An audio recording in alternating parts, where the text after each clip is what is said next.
Hola, ¿qué tal? Buenas tardes. Estamos en el Instituto Milton H. Erickson con el maestro Marcelo Álvarez Córdoba, director de este instituto. Y estamos aquí para hacerle una entrevista acerca de los mitos y las realidades de la hipnosis. Buenas tardes, profesor. ¿Qué tal? Buenas tardes. Buenas tardes. Mucho gusto de estar aquí y de estar con ustedes. Muchas gracias por aceptar la entrevista. Y bueno, ¿nos puede platicar un poquito acerca de la hipnosis? Sí, mira, la hipnosis ha pasado a través de la historia por muchos altibajos desde su descubrimiento propiamente dicho. Eh, ha sido azaroso su estado en la historia y muchas veces, o la mayor parte de los bajos que ha tenido la hipnosis es por el desconocimiento general acerca de qué es y cómo funciona, para qué sirve. Hay muchas cosas que sabemos de la hipnosis, pero también hay muchas cosas que ignoramos y algunas más que todavía están en proceso de investigación y buscamos dilucidar a través de la práctica. Eh, de hecho, el gran cambio en la historia acerca del uso y la aplicación de la hipnosis fue a partir de Milton Erickson. Milton Erickson es un parteaguas en la historia de la hipnosis y sus aportaciones a la hipnosis y a la psicoterapia a partir de sus descubrimientos en la hipnosis han hecho una diferencia radical en el uso, no solamente de la hipnosis, sino en la aplicación en los aspectos terapéuticos. Entonces, eh, la hipnosis en realidad como tal es un fenómeno natural, es un estado y habría que comentar o adentrarnos al respecto de lo que es un estado. Pero lo podemos enunciar así de manera general. Es un estado natural del ser humano como otros estados naturales del ser humano. Hay dos que son perfectamente reconocibles por cualquier persona, tenga o no tenga conocimiento. Uno es el estado de despierto y otro es el estado de dormido. No hay discusión. O estás despierto o estás dormido. Dentro de el estado de sueño hay un conjunto de elementos fenomenológicos que podemos dilucidar. Son cambiantes y cada vez sabemos más al respecto de los diferentes cambios dentro del estado de sueño. Pero podemos dilucidarlos, estudiarlos, abordarlos y dilucidarlos. Durante la vigilia es un poquito más complicado, pero también hay diferentes estados, igual que en el sueño. También son cambiantes, son muy cambiantes, sobre todo por nuestra característica social de relación y las respuestas del ser humano, respuestas subjetivas del ser humano ante eventos cambiantes durante el día, pero también son posibles de estudiar y de dilucidar. Dentro de estos estados o dentro de este estado de vigilia, estos eventos cambiantes que son complejos y variables, eh, podemos encontrar a la hipnosis o el estado hipnótico, igual que otros. Así que en ese sentido, solo es un estado durante la vigilia, y esto es importante de saber, que es complejo, que puede cambiar momento a momento, pero que podemos estudiar fenomenológicamente y podemos abordar y utilizar. Y Milton Erickson hizo eso desde que, yo digo, desde niño, cuando tuvo que enfrentar situaciones diferentes a las que cualquier niño, dadas sus condiciones o sus discapacidades que arrastró durante una parte de la vida, y después cuando se agregó una discapacidad producida por la poliomielitis.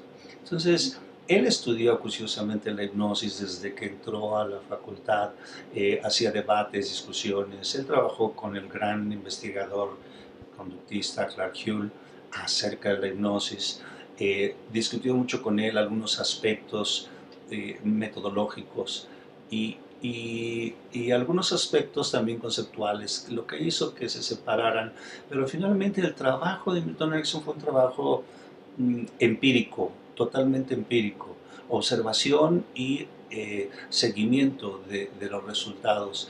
Y eso le dio precisamente las bases de lo que después él aplicó en la psicoterapia. Partió de la hipnosis, pero a partir de la hipnosis pudo generalizar algunos aspectos a la psicoterapia y eso revolucionó literalmente la psicoterapia. Entonces, a la pregunta, ¿qué es la hipnosis? Pues es la respuesta más simple, sería un estado natural del ser humano. Cuando hablamos de hacer hipnosis, eso es otra cosa, porque es posible en esta interacción utilizar y aplicar esos aspectos fenomenológicos de la hipnosis. Y los podemos aplicar específicamente en hipnosis o en hipnoterapia o en psicoterapia. Y entonces se convierte la hipnosis desde quien la hace en un arte. Desde quien la recibe es un estado natural, espontáneo, al que puede accesar de manera libre o de manera guiada. Y cuando es de manera guiada, quien la guía debe saber lo que está haciendo. Y por supuesto podemos encontrar, una vez estudiada la fenomenología, podemos encontrar técnica, estrategia de abordaje.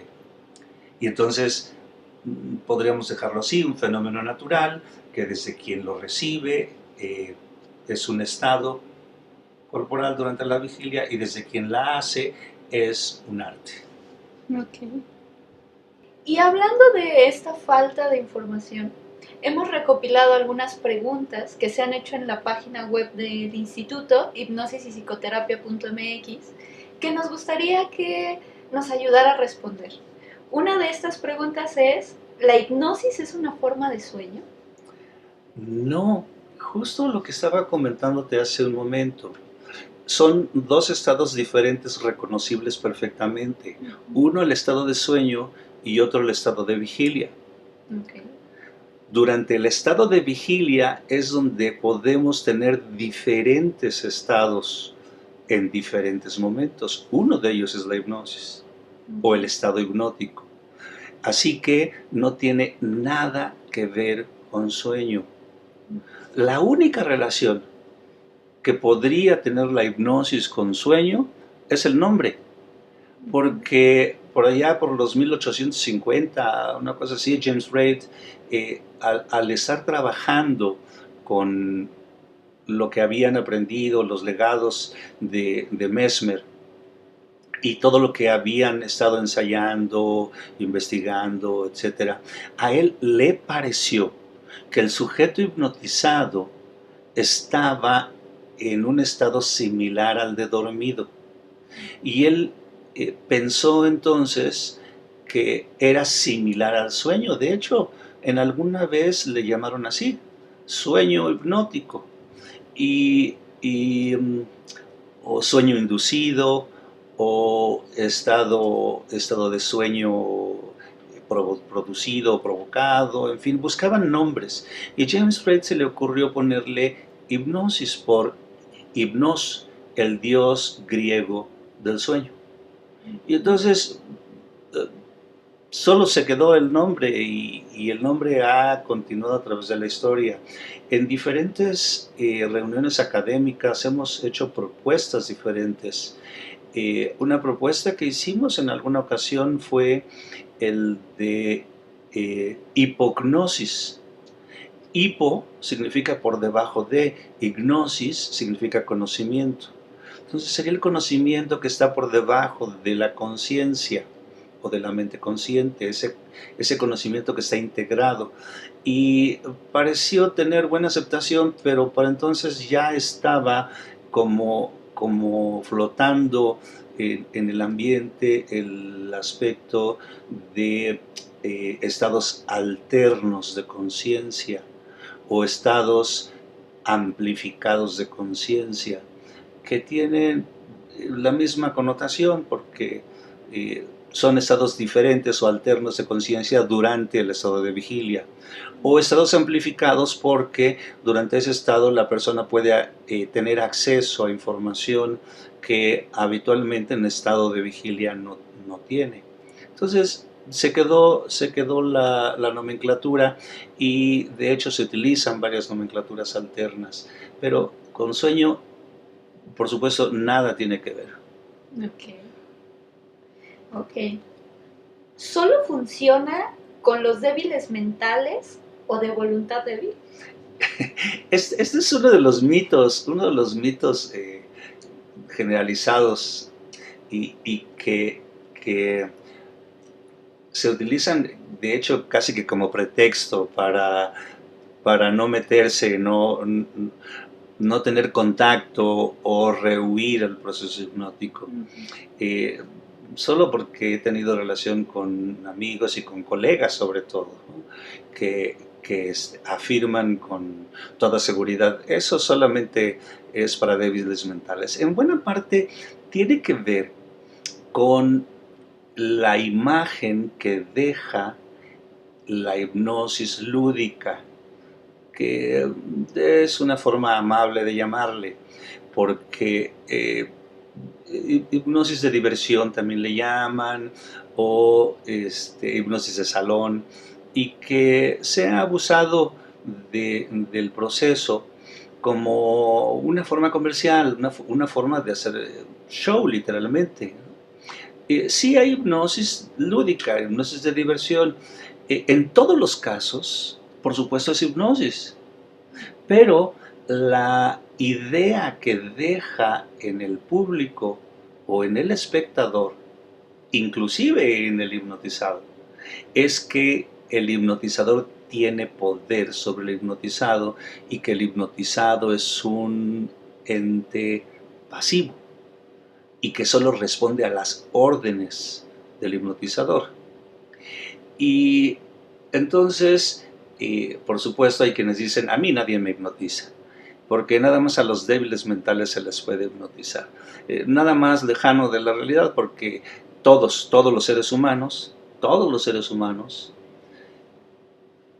tenemos esta posibilidad y de hecho todos entramos durante el día en diferentes estados alternos de conciencia y uno de esos es la hipnosis, así que, o el estado hipnótico, así que todos, independientemente del nivel intelectual, entramos en estado de trance hipnótico cuando menos 12 veces al día y eso está más que demostrado.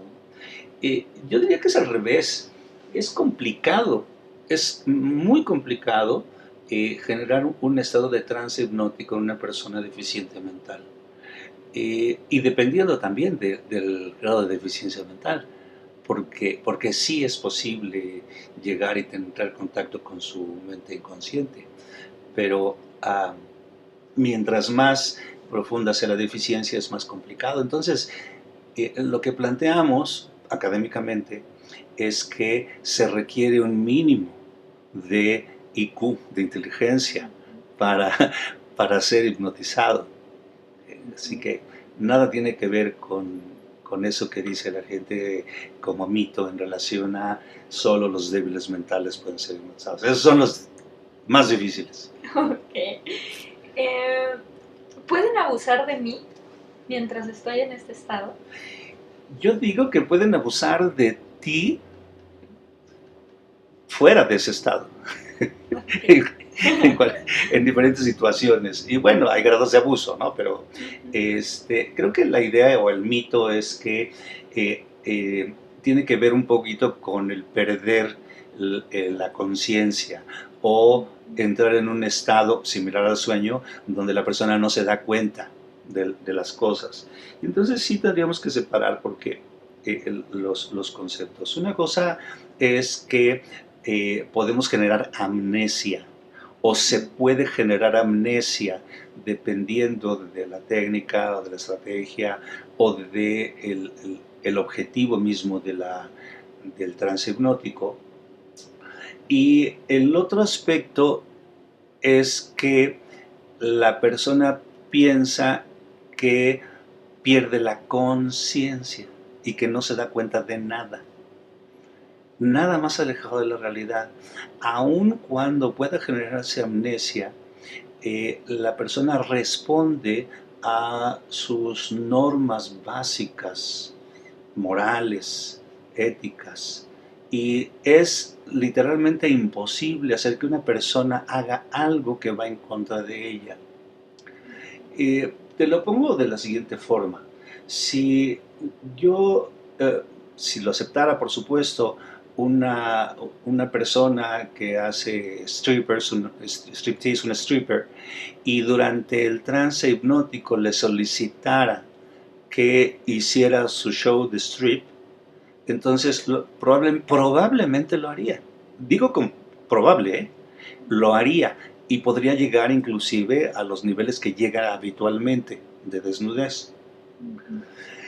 Pero si lo solicito esto a una monja, si en estado hipnótico le solicito siquiera que se quite la cofia, la cobertura de su cabello, en ese momento saldría de trance, porque eso iría en contra de sus principios, de sus normas, de su creencia, etc. Es decir, nadie hace algo que va en contra de aquello que tiene integrado como valores éticos y morales. Entonces, es verdaderamente difícil hacer que una persona haga algo, si no imposible, que no es aceptable para ella.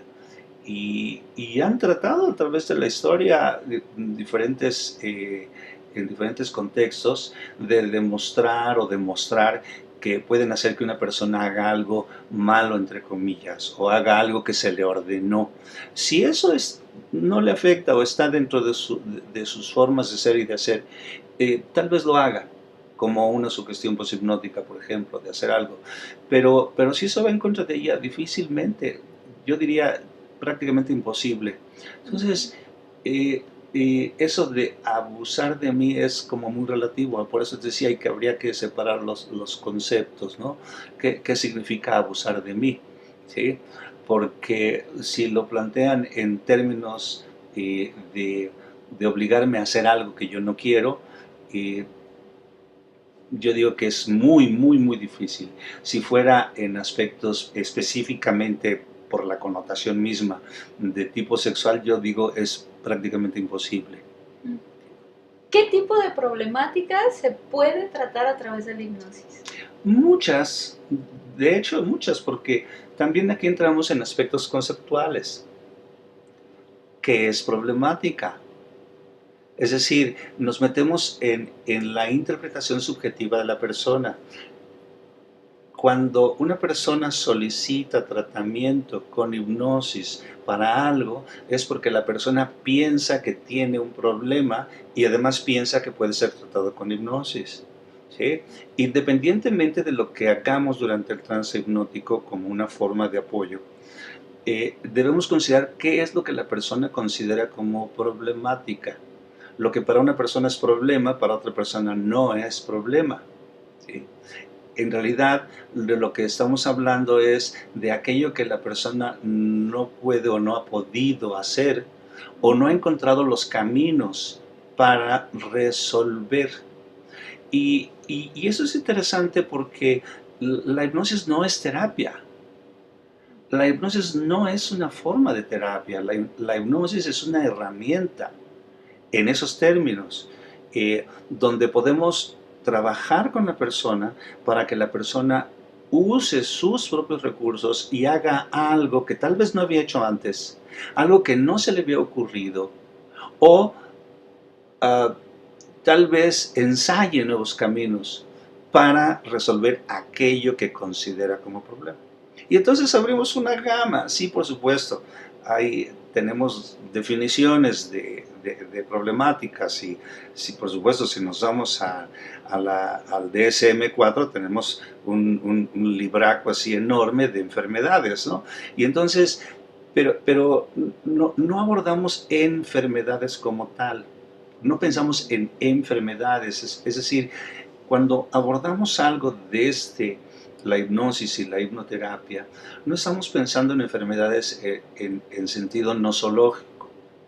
Estamos pensando en cómo la persona hace su problema o hace tener el problema.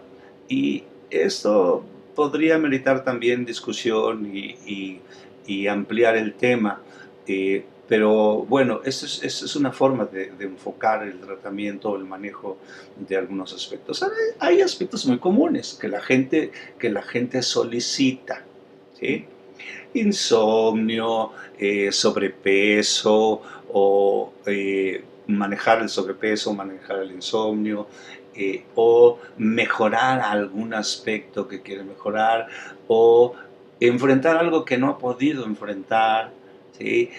Problemas emocionales. Es muy, muy común que las personas vengan a la consulta con disturbios emocionales. Y entonces lo que quieren es cosas inclusive raras al respecto, ¿no? O sea, quiero que se me olvide, ¿sí? Quiero ignorarlo, quiero que no me duela, en fin, cosas así, pues, ¿no? Y entonces preguntan, ¿y si me hipnotiza puede funcionar esto? Sí, bueno, sí, literalmente sí, porque además manejamos una gama muy, muy amplia de aspectos o de problemáticas.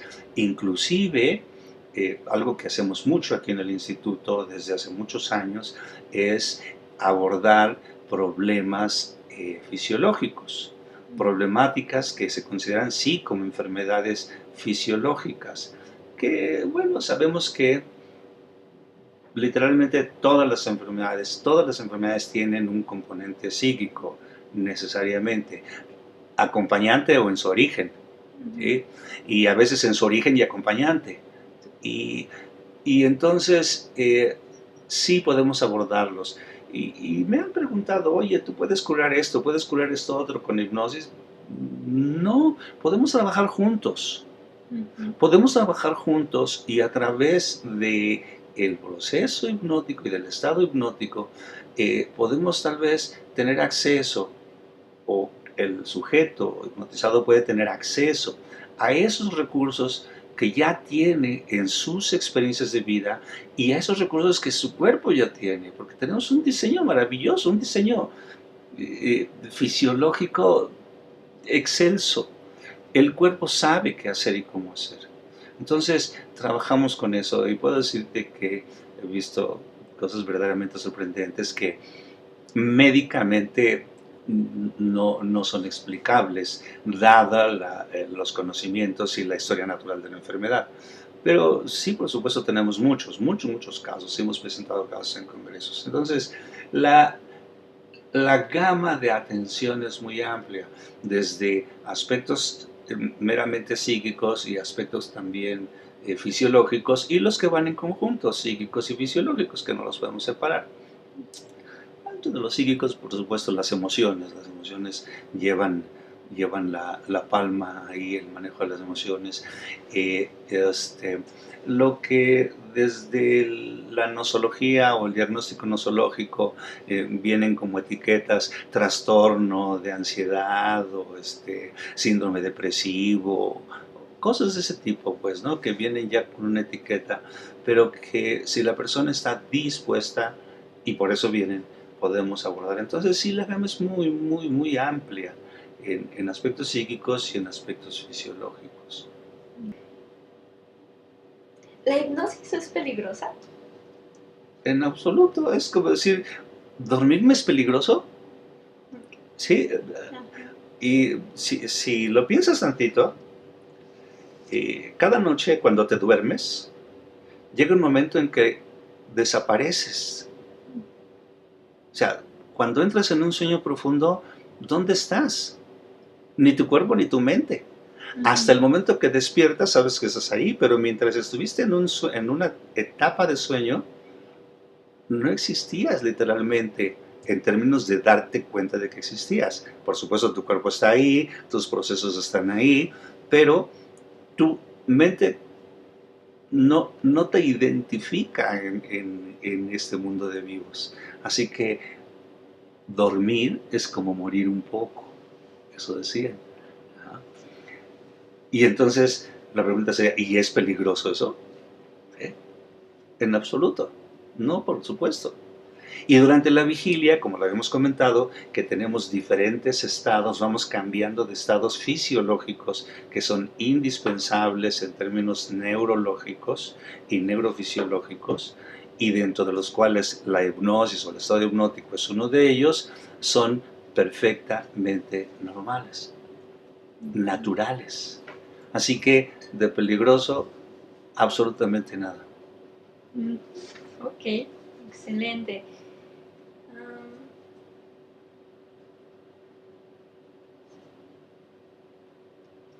¿La persona hipnotizada se encuentra bajo el poder del hipnotizador?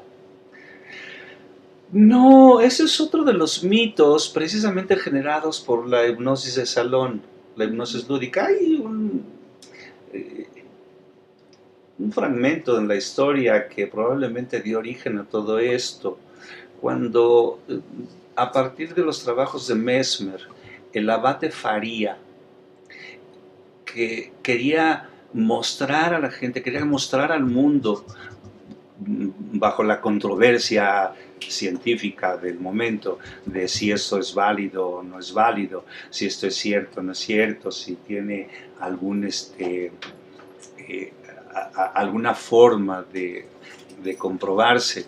En ese tiempo la Real Academia de Ciencias de Viena, muy rígida en sus planteamientos.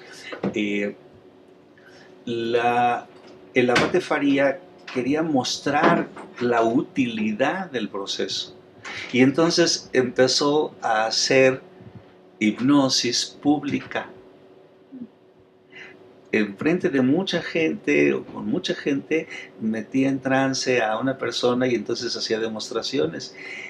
Pero como una forma de mostrar a la gente el efecto y las bondades del proceso hipnótico. Pero nunca pudo calcular qué es lo que la gente que estaba allá podía pensar de lo que estaba sucediendo acá. Okay. Y entonces la idea que empezó a flotar y que yo digo que sigue vigente hasta nuestros días por falta de información es que el hipnotizador tiene el control del sujeto hipnotizado, como si fuera un títere y lo mueve para donde quiere. ¿Sí?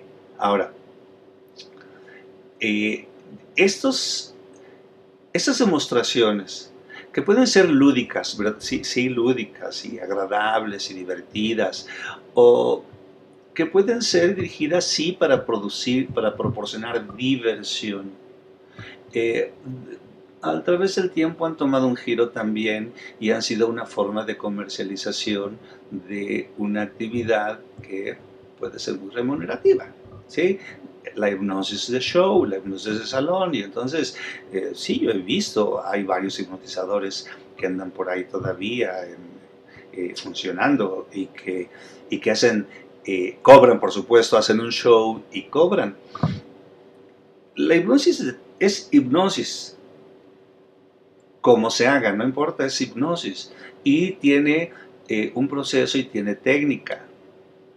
Y los hipnotizadores de salón son muy hábiles y tienen técnica. Entonces saben usar la técnica para meter al sujeto en un estado de trance y las cosas que le piden que haga, que para la gente que está observando parecen raras, estrambóticas, exageradas, etc. Y le dan la idea de que el hipnotizador tiene control sobre el hipnotizado. Sin embargo, como habíamos comentado previamente en una de las preguntas anteriores, el hipnotizado no va a hacer nada que no quiera hacer. Sí está dispuesto. Esta es una de las características del estado hipnótico, que la persona está proclive, dispuesta a aceptar más fácilmente aquello que se le puede decir o se le puede sugerir. Por eso también en algún momento se le llamó sugestión hipnótica. ¿sí? Entonces, puede ser que acepte, pero él tiene que aceptarlo. Si es algo que va en contra, no lo va a no lo va a aceptar. Pero si es algo que es parte de él o que puede aceptar fácilmente sin mayor trascendencia, entonces se lo va a tomar. ¿Sí?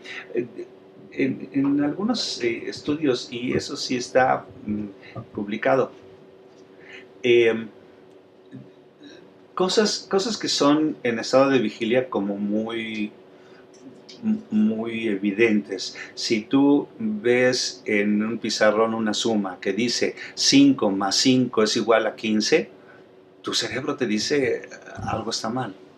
Y entonces el gesto, la sensación, el juicio, ¿sí? te lleva pues por el camino.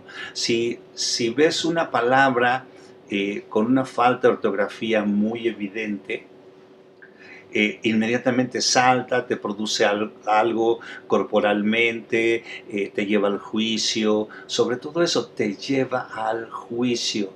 Y entonces, a partir del juicio, puedes hacer, decir, etcétera, una serie de resultados porque algo no está correcto, algo no checa. Y te estoy hablando de cosas tan banales como una suma de 5 más 5 es igual a 15 o una falta de ortografía en una palabra común, ¿sí? Que además es muy común, poner faltas de ortografía en letreros. Pero en estado hipnótico, esa misma información tu cerebro diría, no importa, está bien, no importa, ¿sí?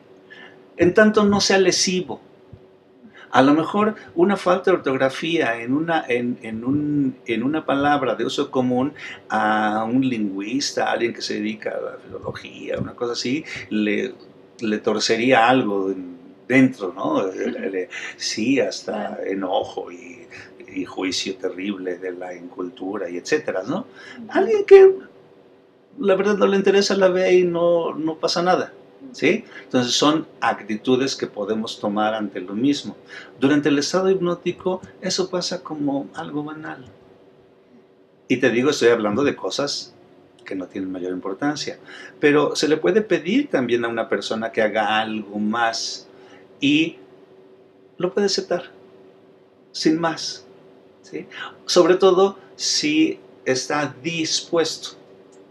Y entonces, si hay disposición, es posible que las personas hagan cosas raras, extrañas, ridículas, que es lo que hacen en la hipnosis de salón o la hipnosis lúdica, ¿sí? Y entonces parece ser que el hipnotizador está obligando a la persona a hacer cosas desagradables. Inclusive pueden ser cosas que en el juicio de los participantes del auditorio pueden ser lesivas, ¿sí? Que inclusive en el ámbito moral pueden decir, ay, esto es terrible, pero a la persona o no le está importando literalmente o es algo que quiere hacer, ¿sí? Y entonces sí deja una interpretación que, en la cual el hipnotizador es alguien que tiene poder sobre el hipnotizado y el hipnotizado un sujeto pasivo que solo obedece y nada más alejado que eso. Nada más alejado que eso. Ok.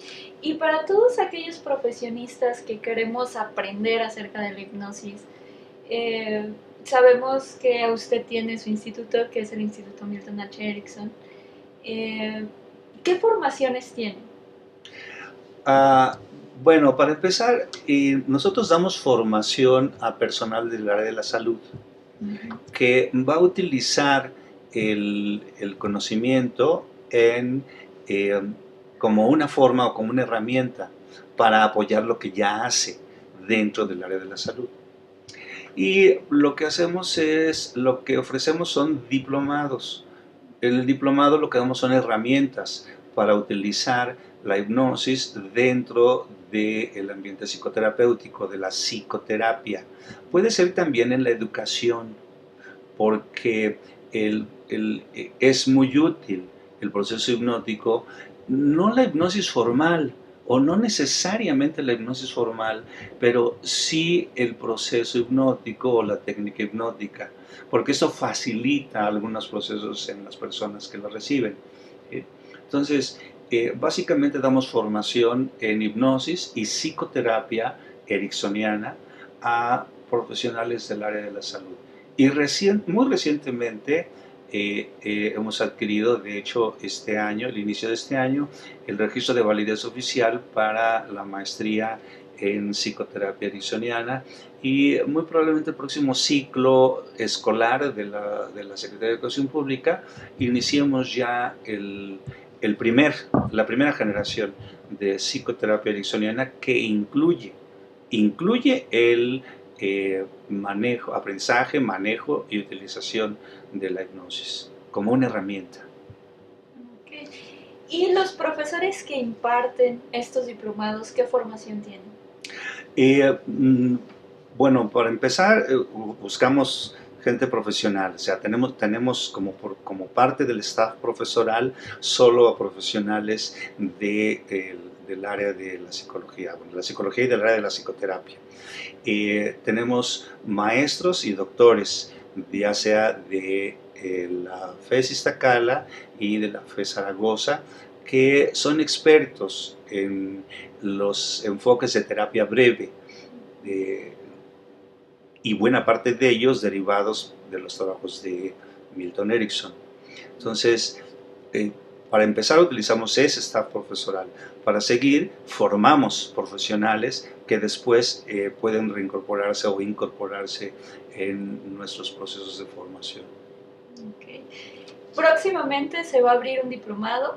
Ahorita vamos a poner las fechas para que puedan estar al pendiente aquellas personas que están interesadas en formarse con este enfoque. Vamos a poner también pues otros cursos que se están impartiendo aquí en el Instituto Milton H. Erickson para que puedan formar parte de este bagaje, este conjunto de herramientas, sí, psicoterapéuticas y de desarrollo profesional para, pues, llevar a la gente. De hecho, la misión del instituto es promover y difundir las posibilidades de atención, el trabajo del doctor Milton Erickson y la hipnosis y la psicoterapia en el mayor nivel de calidad. Ok, y bueno, estamos ubicados en Durango. Colonia Roma, calle Durango, número 10. Así es. El despacho es el número 30. Okay. Estamos muy cerca de la avenida Cuauhtémoc, media calle. Estamos a 2 calles del metro Cuauhtémoc. Estamos muy bien ubicados, cerca de Televisa Centro, para que lo ubiquen. Perfecto. Y aparte de estas formaciones, ¿qué otros servicios dan? Damos psicoterapia, el servicio de psicoterapia. Por un lado, está el servicio de psicoterapia abierta a público general, y por otro lado tenemos la clínica de atención psicológica para personas con bajos recursos. Llamamos, o se suele decirse, a población abierta en condiciones de vulnerabilidad. Damos atención a todos los grupos etarios, niños, jóvenes, adolescentes, adultos, parejas, familia. Y tenemos estas dos modalidades: la atención psicoterapéutica de los terapeutas que ya tienen aquí algún tiempo con nosotros, y la clínica que literalmente está iniciando. Tenemos 2 años con la clínica de atención psicológica, creciendo juntos, así la llamamos, porque es un proceso, y que da atención a personas en condiciones de vulnerabilidad y con bajos recursos. Nos gusta también la idea, porque lo hemos abierto, de dar atención a estudiantes con credencial, que no son productivos y que requieren el servicio, y que a veces no saben a dónde acudir. Algunas instituciones tienen servicio, pero hasta donde tenemos como experiencia no se dan abasto. Entonces, siempre hemos abierto esa posibilidad para estudiantes, para universitarios y que vengan con credencial. Les damos atención de bajo costo. Ok, excelente. Y bueno, también ahorita vamos a poner los datos para que puedan contactarnos si desean quizá tomar alguna formación, un diplomado, pedir informes de la maestría o incluso acudir a psicoterapia. Van a estar apareciendo los datos ahorita en pantalla para que puedan contactarnos. Claro que sí. Bueno, pues muchísimas gracias, maestro. Gracias a ti. Encantado de estar Gracias. contigo y encantado de estar con ustedes. Muchísimas gracias.